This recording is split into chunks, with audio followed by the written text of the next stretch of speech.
有議員也講，台北市包含西門町在內有一寡相關的店家會甲外國遊客亂收錢，特別甲因收付較貴的。議員也講呢，市政府對這業者發了傷過輕，建議會當參考到這新加坡的經驗，甲相關平分補助，建立到店家的認證制度。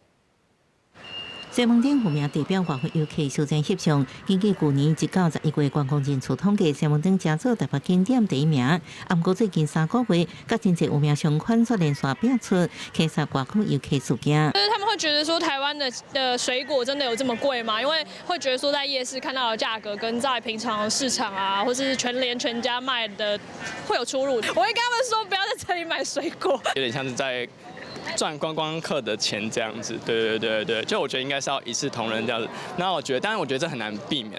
都驚違背通比較豆腐，民眾表示，要提醒外國朋友盡量要有當地朋友陪伴，為旅客透露家己先做好功課，了解當地物價。Visually, so obviously we stand out more from locals. So yeah, I feel like maybe that could be a benefit for them to do that. So we look online, ChatGPT and everything, and we're like, how much should this cost? And if we feel that it's way too much, we say no, it's too much. Sometimes we leave and they don't care. 為避免再客亂象，和台北正做觀光期間中的無優先導致，議員除了呼籲提關發跡，也認為應該增加審比例機制，有效阻斷但反對觀光客差別收費無事先標記、臨時加指定行為。